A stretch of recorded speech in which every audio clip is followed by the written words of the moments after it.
Was President-elect Donald Trump early Wednesday morning after his stunning defeat of Democratic rival Hillary Clinton in a long and hard-fought battle for the White House. Mr. Trump's unlikely win sent shockwaves through the political establishment and around the world. So just how did he do it, and are there lessons in his victory for both parties? Let's ask Wall Street Journal Potomac Watch columnist Kim Strassel, editorial board member Joe Rago, columnist Mary Anastasia O'Grady, and assistant editorial page editor James Freeman. So, Kim, welcome to New York. Hello. Okay, so how did Donald Trump do it?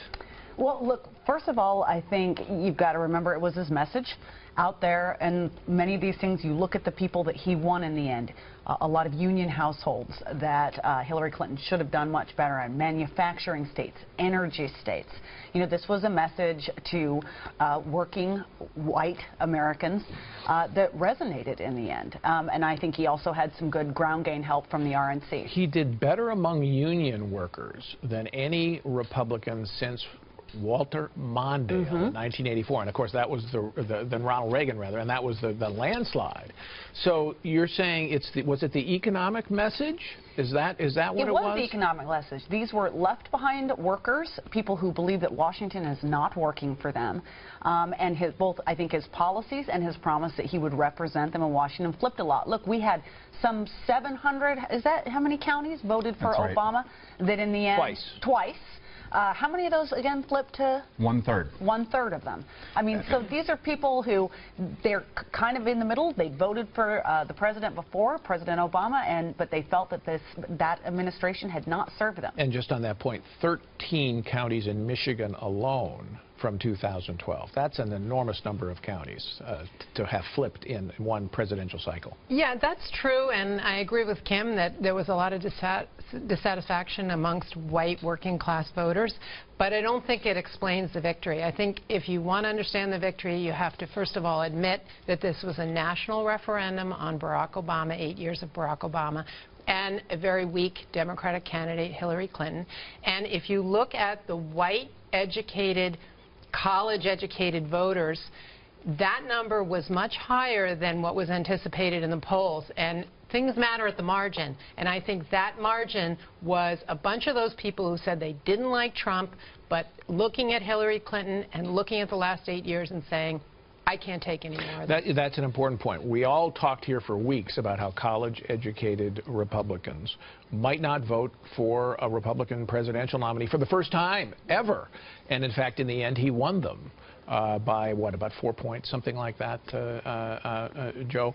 So how do you see this? I mean, there's a little disagreement here on either side of you about whether it's Obama or... well, no, I think Obama was a big reason, too. Okay. Yeah, I mean, look, Trump broke through in Pennsylvania, Wisconsin, Michigan, states that Republicans for 30 years have been trying to unlock, and he did it with no money, no field organization, and so it's a remarkable achievement. It's a big shock to the U.S. political system. But it isn't an overwhelming victory. Okay, not at all. He won those states by 1%. It's a plurality. All right, he didn't get 50%.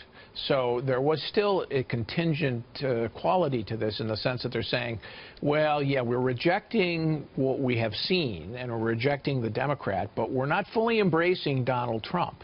No, if you look at the exit polls, Mrs. Clinton has a higher favorable rating than Donald Trump. I think voters decided that he was a risk worth taking as an agent of change. Prospect of change. All right, James Freeman, I go to you last because you are no doubt the most celebratory here. Let me ask.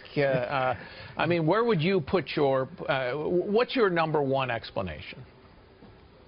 Well, I'm here just miles from Mar-a-Lago, coincidentally, but I am celebrating. I think it's a moment where you can talk about the caveats of the overall popular vote and all of those things later. But for now, it is a huge victory. I think we've talked about some of it. He had a message.